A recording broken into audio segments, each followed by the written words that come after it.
Welcome students. जैसा कि आज हमने लाइव क्लास किया था, है ना। और लाइव क्लास जो किया उसमें हम लोगों ने कौन सा टॉपिक किया था, हम लोगों ने चैप्टर 1 इंडियन इकोनॉमिक डेवलपमेंट का इंट्रोडक्शन किया हुआ था, है ना। मेरे वीडियो लेक्चर में इंट्रोडक्शन के क्लासेस पहले से भी हैं, लेकिन कुछ ऐसे भी डाउट्स थे कि सर मैं नहीं देख पाया हूँ या कुछ है, मुझे शुरू से इसका क्लास चाहिए सर। तो ठीक है, मैं उन सब के लिए क्या कर रहा हूँ, हमारा चैप्टर 1 हमारा फिर से स्टार्ट कर रहा हूँ, ठीक है। तो चूँकि मैं एक नए प्लेटफॉर्म पर नए तरीके से आया हूँ, है ना। इस बार हमारे सामने ब्लैक बोर्ड नहीं, मैंने पेजेस पर कुछ टॉपिक्स लिख रखे हैं, ताकि आप भी सामने अगर हैं तो इसको नोट डाउन करिए और इसको समझने में आपको आसानी हो, है ना। हमारा मकसद है कि किसी भी तरह से हम क्या करें, हम चैप्टर्स पे कमांड कर लें और हमारे पास कोई भी क्वेश्चन अगर आता है तो हम लोग अच्छे ढंग से उसको हम लोग आंसर दे सकते हैं। जैसा कि आज हम लोगों ने ऑनलाइन सेशन जब हमारा चल रहा था, तो उसमें क्या हुआ कि बहुत लोगों ने ये भी बोला कि सर मेरे पास NCERTs नहीं है। तो जिनके पास NCERTs नहीं है तो उनके लिए मैं ये चीज़ ज़रूर बोलूँगा कि प्लीज़ आप लोग अपना NCERT ऐप्स जो है प्ले स्टोर से डाउनलोड कर लीजिए और उससे आप आराम से पढ़ सकते हैं, है ना। सो फ़िलहाल के लिए हम लोग आगे बढ़ते हैं। हमारा जो टॉपिक है, ये टॉपिक मैंने ऊपर लिखा हुआ है और इस टॉपिक में पहला हमारा क्या है, लो लेवल ऑफ इकोनॉमिक डेवलपमेंट, है ना।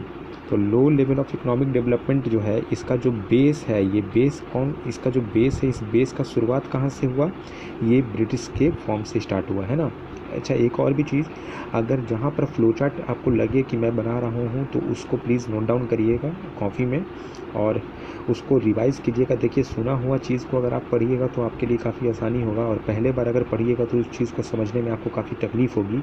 वीडियोज़ बनाने का कोशिश यही है कि आपको चीज़ों को सिंप्लीफाइड तरीके से क्या किया जाए, समझाया जाए, उसके बाद आप पढ़िए बुक, तो उसके बाद आपके लिए काफ़ी ज़्यादा ईज़ी गोइंग हो आपका बुक जो है। और NCERTs को प्लीज़ फॉलो करिए, NCERTs के अलावा अभी कहीं मत इधर उधर मूव कीजिए, है ना। हमारा जो इंडियन इकोनॉमिक डेवलपमेंट का जो नींव है, सबसे पहले यहाँ पर हमारा टॉपिक आता है लो लेवल ऑफ इकोनॉमिक डेवलपमेंट, है ना। जैसा कि हम लोग जानते हैं 1947 हमारा इंडिपेंडेंस टाइम था, है ना। इस टाइम में क्या हुआ, हमें आज़ादी मिली, है ना। लेकिन हम लोग पूरी तरह से अगर देखा जाए तो कॉन्स्टिट्यूशन ने हमें क्या किया, आज़ाद तो कर दिया, लेकिन इकोनॉमिकली अगर देखा जाए तो हम वहाँ पर आज़ाद नहीं थे, ठीक है। हम वहाँ पर आज़ाद नहीं थे। आज़ादी हमको इकोनॉमिक पॉइंट ऑफ व्यू मिलने में अभी भी हमें अभी 10 साल एटलीस्ट चाहिए था, है ना। लेकिन ट्रांसफॉर्मेशन कब आया कि इस 1947 के बाद हमारा 1950 में हमारा क्या आया, हमारा प्लानिंग कमीशन का गठन हुआ। प्लानिंग कमीशन कौन सा, हमारा इकोनॉमिक प्लानिंग कमीशन, है ना। और ये प्लानिंग कमीशन का मकसद था कि हर 5 साल में 5 ईयर प्लान, नाम सुना होगा आपने, है ना। 5 ईयर प्लान आगे हम लोग पढ़ेंगे, आगे जब प्रोसीड करेंगे तो हम लोग हर इम्पॉर्टेंट ईयर प्लान के बारे में हम लोग पढ़ेंगे। अभी बस इतना जानिए, तो ये इकोनॉमिक प्लानिंग जो लाया गया, ये 5 ईयर प्लान ये लाया गया, इसका मकसद था कि जो भी अभी तक इंडिया पीछे रह गया है उसको वो 5 साल में क्या करेगा, टारगेट को अचीव करेगा, है ना। अभी क्या हुआ, 1940 समय की बात करते हैं, तो 1940 समय में क्या हुआ कि ब्रिटिश जो था, ब्रिटिश का काफ़ी ज़्यादा इसमें कंट्रोलिंग था इंडिया के ऊपर, है ना। ये बात सिर्फ 1947 कहने का मतलब ये हुआ कि इसके ड्यूरिंग द डिकेड्स पास्ट एगो बिफोर द 1947, है ना। कुछ समय 10 साल 20 साल, एक दशक जो है, उस दशक से थोड़े से पहले हमारा जो रूल था, वो रूल किसके अंडर में था, वो रूल हमारा किसके अंडर में था, ये ब्रिटिशर्स के अंडर में। ब्रिटिशर्स के रूल को हम लोग कभी कभी कॉलोनियल पीरियड भी बोलते हैं, आराम से, क्योंकि क्वेश्चन कभी भी ब्रिटिशर्स के फॉर्म में दे देगा तो कभी हमारा कॉलोनियल पीरियड के फॉर्म में दे देगा। कॉलोनियल पीरियड यानी कॉलोनीज़ का कंसेप्ट कहाँ से आया, तो सिंपल इसको पहले जानिए। एक बड़ा सा एरिया है, इस बड़े से एरिया में एक राजा यहाँ पर सेंटर में है ना। फिर एक एरिया यहाँ पर है, यहाँ पर बहुत सारा डिवीज़न है, बहुत सारे एरिया है ना। यहाँ भी एरिया है ना, लेकिन यहाँ पर राजा कितना है, एक है। लेकिन यहाँ पर क्या होने लगा कि हर ब्लॉक में क्या है, कोई ना कोई यहाँ पर आदमी है, तो मॉनिटरिंग करना कहाँ आसान होगा, ये वाले में या ये वाले में। तो सच बात ये है कि मॉनिटरिंग यहाँ पर थोड़ा सा डिफ़िकल्ट होगा, यहाँ पर मॉनिटरिंग करना आसान होगा, क्योंकि ये हर टुकड़ियों का जो राजा होगा वो अपने टुकड़ियों के लिए क्या होगा, रिस्पॉन्सिबल होगा, है ना। तो ब्रिटिश का कॉन्सेप्ट यही था। इसने क्या किया, पहले एक जगह पर एक्वायर किया, फिर दूसरी जगह पर एक्वायर किया, फिर तीसरी जगह पर एक्वायर किया, और करते करते इसने क्या किया, पूरे इंडियाज़ को अपने अंडर में कर लिया। इंडियाज़ को अपने अंदर में किया तो क्या हुआ, इंडियाज़ के लिए इसने अपने पॉलिसीज़ को भी तय कर लिए। इसके बाद पॉलिसी जो तय हुआ, इस पॉलिसीज़ में क्या हुआ, इस पॉलिसीज़ में आपको ये देखा गया कि उनका ये नीति था, क्योंकि पता था कि इंडिया एक एग्रीकल्चरल कंट्री है। क्या है हमारा, एग्रीकल्चरल कंट्री। तो अब इंडिया का तो इमेज को तो बदला नहीं जा सकता था। तो ब्रिटिशर ने क्या सोचा कि इसी इमेज के साथ वो लोग इंडिया पर कब्जा करेंगे और इंडिया से काम करवा के बेनिफिट लेंगे। किस चीज़ का, एग्रीकल्चर का। तो क्या किया उन्होंने, अपनी नई नई पॉलिसीज़ लाना, इम्प्लीमेंट करना शुरू किया, है ना। मतलब ब्रिटिशर सब पूरी तरह से इंडियाज़ को यूज़ कर रहे थे। इंडिया का जो पूरा लैंड था, यहाँ इंडियंस तो थे, लेकिन इन पर जो कब्जा था ये चारों तरफ से किसका था, हमारे ब्रिटिशर्स का। क्योंकि इम्प्लीमेंटेशन कौन कर रहा था यहाँ पर प्रोग्राम्स का, ये कर रहा था हमारे ब्रिटिशर्स। इनका पॉलिसीज़ क्या था, इनका मेजर पॉलिसीज़ था रेवेन्यू का, है ना। मतलब रेवेन्यू क्या होगा, दो चीज़ है, दो चीज़ क्या है, ये हमारा दो केस है ना। पहला केस है ये फर्स्ट केस, ये है हमारा क्या, सेकंड केस, है ना। ये केस जो है फर्स्ट केस, इसमें क्या है, या तो कोई फार्मर अपने ज़मीन पर खेती नहीं करेगा, उसको हड़प लिया जाएगा, उसको ले लिया जाएगा, किसके द्वारा, ब्रिटिशर्स के द्वारा। अब ब्रिटिशर्स क्या करेंगे, उस पर अपने अकॉर्डिंग, अपने पॉलिसीज़ के अकॉर्डिंग उस पर प्रॉफिट क्या करेंगे, प्रॉफिट को रखेंगे और उस प्रॉफिट का वो डायरेक्ट बेनिफिट उठाएंगे, है ना। या दूसरा क्या हुआ कि ये दूसरा में फार्मर जिसका लिए लैंड है, जहाँ ये एग्रीकल्चर कर रहा है, वो क्या करेगा, वो ये करेगा कि वो खेती करेगा, लेकिन इसका रेवेन्यू, इसका हर्जाना, इसका जो वसूली है वो कौन कर, उसको किसको देगा, वो देगा ब्रिटिशर्स को। किसको देगा, ब्रिटिशर्स को, but in the form of revenue, है ना।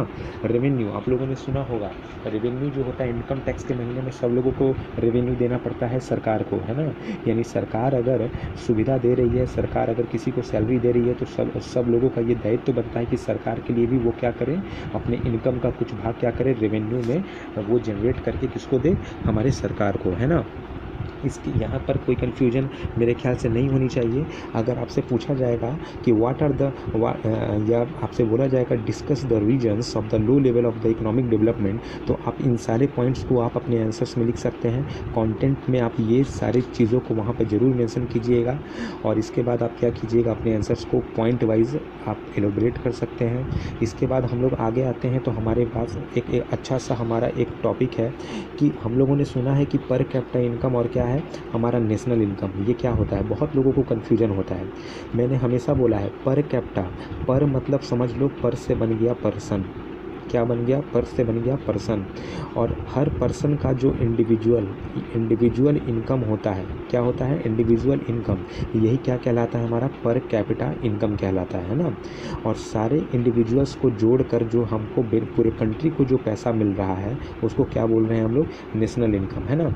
इसको पर कैपिटा इनकम को हम लोग हमारा एवरेज इनकम भी बोलते हैं। इसलिए एवरेज बोलते हैं क्योंकि टोटल इनकम को हम लोग, टोटल पॉपुलेशन जो है, इसके कंपेयर में हम लोग हमेशा मेज़र करते हैं, है ना। अब सिंपल सी बात है कि क्वेश्चन क्या आता है, ये क्वेश्चन इस तरह से नहीं देने वाला है कि पर कैपिटा इनकम क्या होता है या नेशनल इनकम क्या होता है। ये कंसेप्ट आपको जानने के लिए है ना।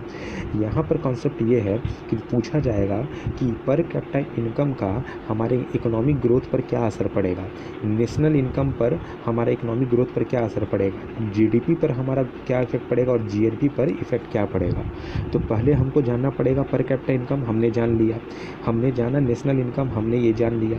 अब बात करते हैं जीडीपी। जीडीपी क्या होता है, जीडीपी में एक चीज़ क्या है, सिंपल सा चीज़ है, मैं इस चीज़ को यहाँ पर समझा रहा हूँ।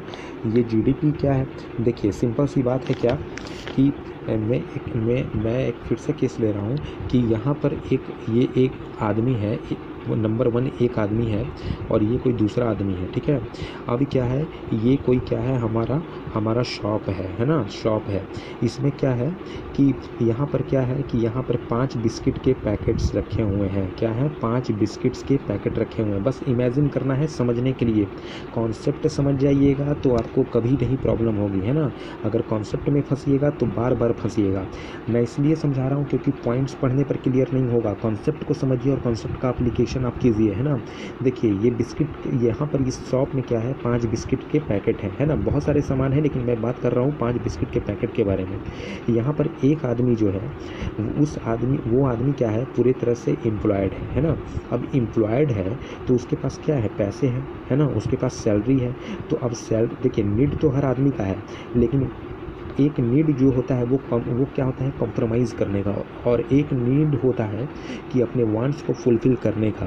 तो यहाँ कॉम्प्रोमाइजेशन नहीं होगा, क्यों, क्योंकि ये आदमी जो है ये एम्प्लॉयड है ना। अब क्या होगा यहाँ पर कि जब इसके पास पैसा आएगा तो इसको ज़रूरत पड़ेगी सामानों की, है ना। तो अब सामान में मान लेता हूँ कि इसे बिस्किट चाहिए होगा, तो ये जाएगा ये दुकान में, एक पैकेट या 2 पैकेट लेता है, सपोज़ कि ये 1 पैकेट लेता है ना। तो यहाँ पर क्या हुआ, यहाँ पर दुकान वाले के पास कितना बिस्किट बचा, ये 5 में से 1 चला गया, तो ये कितने बचे, 4 बच गए। ये 1 बिस्किट का पैकेट किसने ले लिया, ये नंबर 1 वाले ने ले लिया। तो अब इसके पास 4 बच गया। पहले इसके पास कितना था, पहले था 5, अभी कितना है, 4। इसके बीच में इसका गैप कितना रहा, 1, है ना। तो अब ये दुकान वाला क्या सोचेगा, ये दुकान वाला सोचेगा ना कि हम अपने दुकान में जितना मेरा पहले सामान था, जितने रेक पे बिस्किट रखे रहते थे, 5 पैकेट थे, अब उसको 1 कम गया, तो अब उसको क्या करें, वापस मार्केट से ला के वहाँ भर के रख दें, है ना। तो वो क्या करता है, मार्केट जाता है और क्या करता है, उसको वो भर के रख देता है। लेकिन ये आदमी तो बेचारा अनएम्प्लॉयड है, तो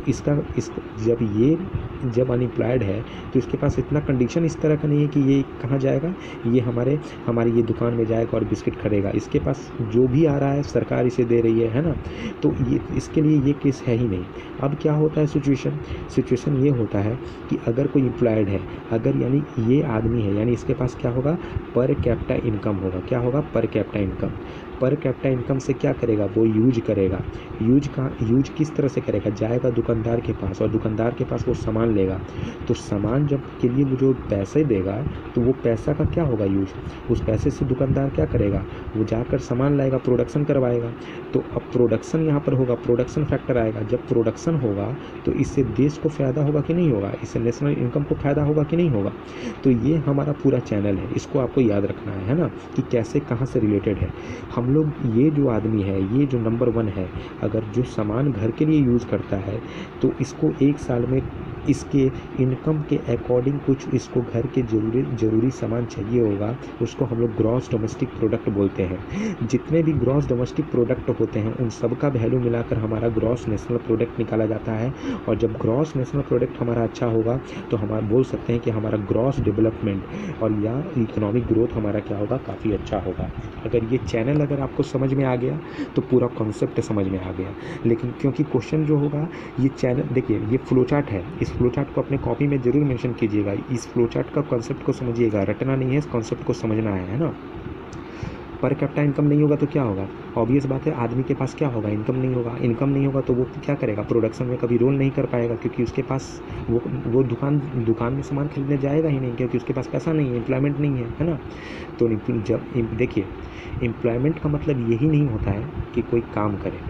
एम्प्लॉयमेंट का मतलब ये नहीं होता है कि कोई बिजनेस कर। एम्प्लॉयमेंट का मतलब ये होता है कि उसके पास पैसे जो हैं किसी भी तरह से वहाँ पर आ रहे हैं, तो वो क्या जनरेट कर देते हैं वहाँ पर, उसके लिए पर कैपिटा इनकम जनरेट कर देते हैं। क्या, ठीक है। देखिए एक और भी टर्म यहाँ पे चीज़ है, इकोनॉमिक्स में ये बोला जाता है, हम लोग जो रफली बोल देते हैं कौन एम्प्लॉयड है, जो नौकरी करता है वो एम्प्लॉयड है, जो नौकरी नहीं करता है वो क्या है, अनएम्प्लॉयड है।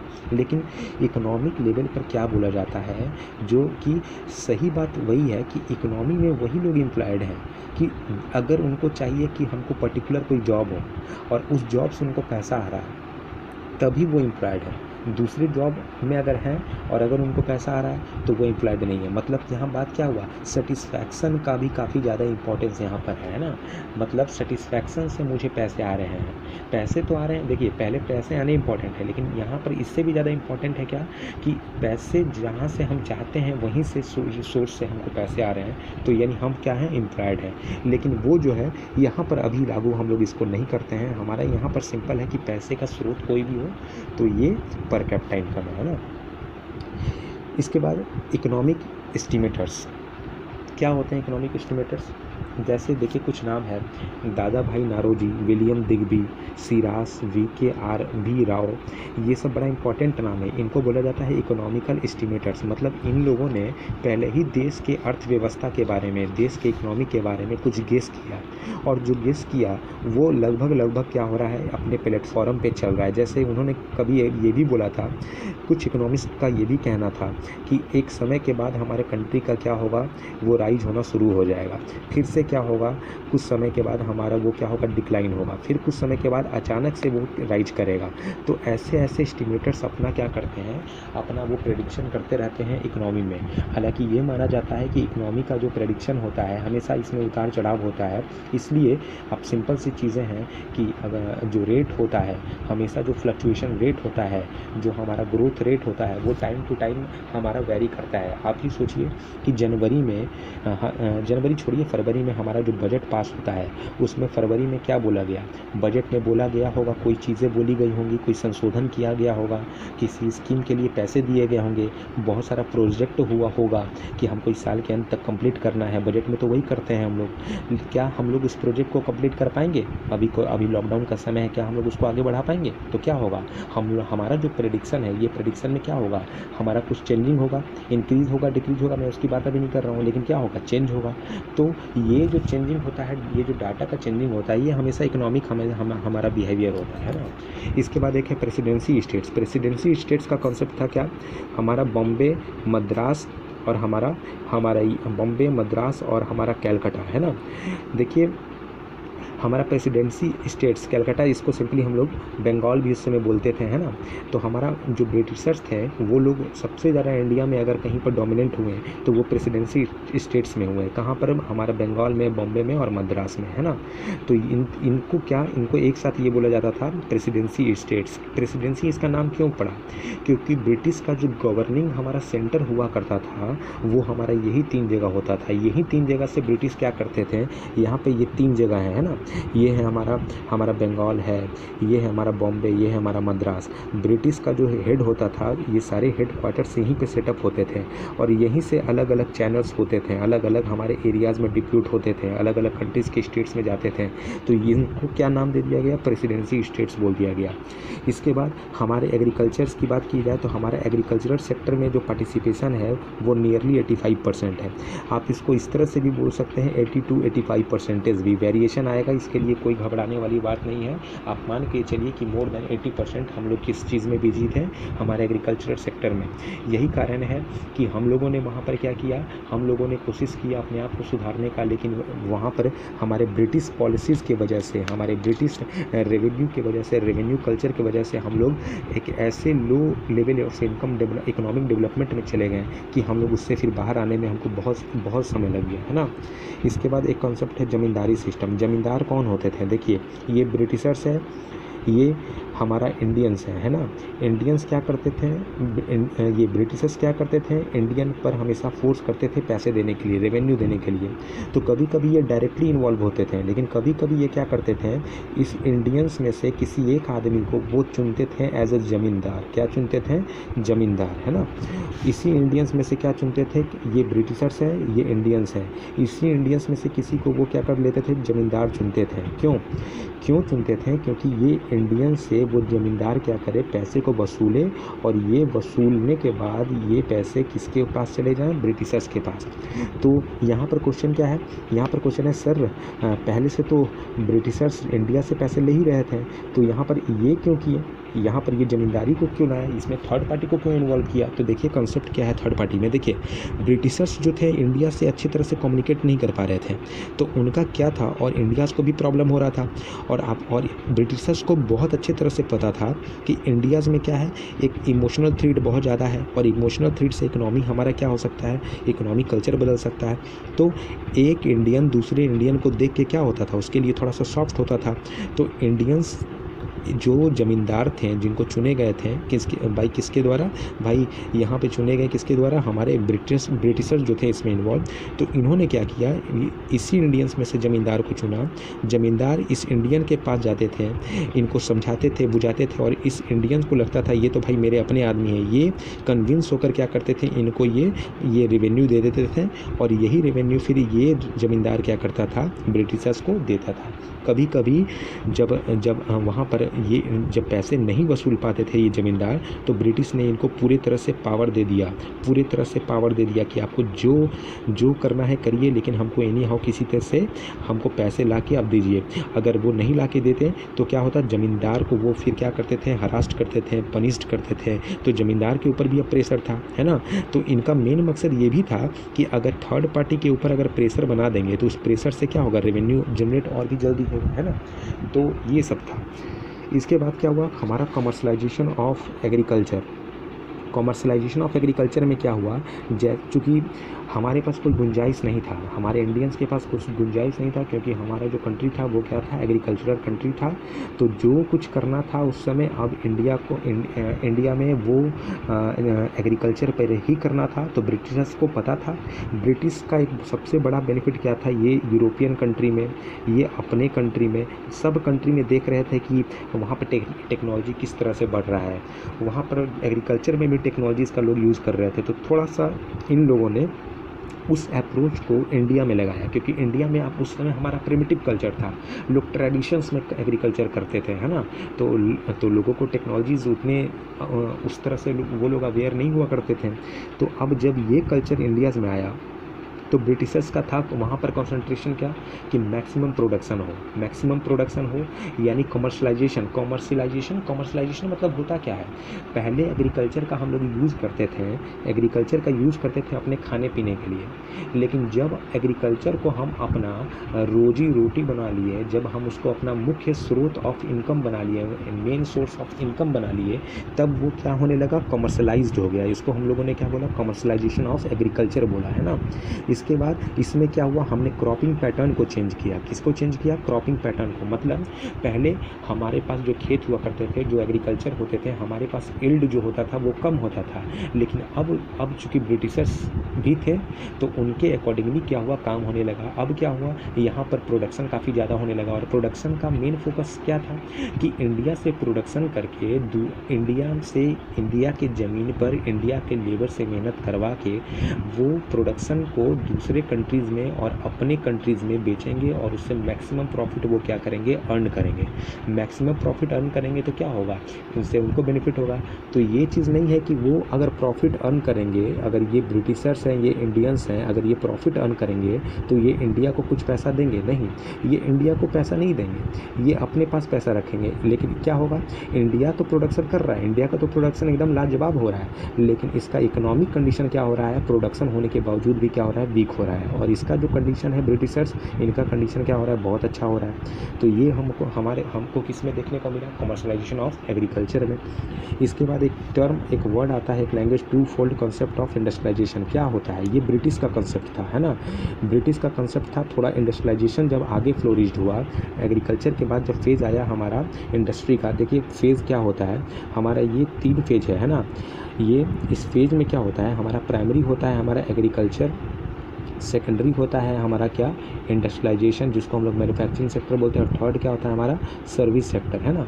तो अब क्या हुआ, एक के बाद एक शिफ्टिंग होने लगा। अब यहाँ पर इंडस्ट्रियलाइजेशन का कंसेप्ट आया, तो इंडस्ट्रियलाइजेशन के कंसेप्ट में भी फिर से जैसे एग्रीकल्चर में इंडिया को यूज किया गया, तो अब ब्रिटिश ने इंडिया को इंडस्ट्रियलाइजेशन में भी अच्छा से यूज करने का एक रणनीति बनाया, एक प्लान बनाया। इसी को तो हम लोग बोल रहे हैं पॉलिसीज़। ये सब कुछ जो हम लोग जो अभी चर्चा कर रहे हैं, जिस पर डिस्कशन कर रहे हैं, वो है क्या, वो एक्चुअली में है पॉलिसीज़, है ना। अब क्या हुआ, इंडियाज़ को अच्छे तरह से यूज़ करना, यूटिलाइज़ करना इसके रिसोर्सेज का, और उस रिसोर्सेज को जनरेट करके उस in the form of income क्या करेंगे, ब्रिटिश अपने पास रेवेन्यू को जनरेट करेंगे, अपने पास वो रखेंगे, है ना। अभी क्या हुआ, उनका सोच था कि इंडिया जैसे ब्रिटेन में ब्रिटिशर्स क्या थे कि एक्सपोर्टर भी थे, तो उनको ये रखा गया, उनका अप्रोच क्या था कि अब ब्रिटिशर्स जो है उनका जो अपना सामान हो रहा है अपने कंट्री में, वो सिर्फ ब्रिटेन तक ही सीमित नहीं रहेगा, वो बहुत सारे देशों में होगा और साथ में इंडिया में भी होगा, है ना। उनका एक सोच ये था। और दूसरा उनका सोच ये था कि इंडिया को वो लोग देख रहे थे, क्योंकि इंडिया एक ऐसा जगह था, इंडिया एक स्प्रॉलिंग मार्केट था। स्प्रॉलिंग मार्केट का मतलब जो लोग जिस चीज़ को खोजा, जिस चीज़ को सर्च किया, वो इंडिया में उसने क्या किया, पाया। आपको पता है पोर्तुगीज़ के समय मसाले की खोज हुई, है ना। उसके बाद हमारा सिल्क क्लॉथ, कॉटन क्लॉथ काफ़ी चर्चा में आया। तो इन सबको पता था कि ये इंडिया में स्प्रॉलिंग मार्केट है, मतलब इंडिया में जो आएगा वो बहुत अच्छा से उसके पास पैसे आएंगे, सोर्स ऑफ अर्निंग आएगी, है ना। तो अब क्या हुआ कि इंडिया में भी वो लोग चाहते थे कि अपना पूरी तरह से डोमिनेंसी को बना के रखें, अपना प्रायोरिटी बना के रखें, उनको प्रॉफिट को काफ़ी आगे बढ़ाना था, है ना। और अपने एक्सपोर्ट को वो इंडिया में भी कर रहे थे। इस क्यों कर रहे थे, क्योंकि यहाँ के लोगों पर वो दबाव दे रहे थे। यहाँ इंडिया है, क्या है, इंडिया, और ये क्या है, हमारा ब्रिटेन, है ना। ये इंडिया है और ये क्या है, हमारा ब्रिटेन। ब्रिटेन में जो सामान हो रहा था इसको एक्सपोर्ट कहाँ कर रहे थे, इंडिया में।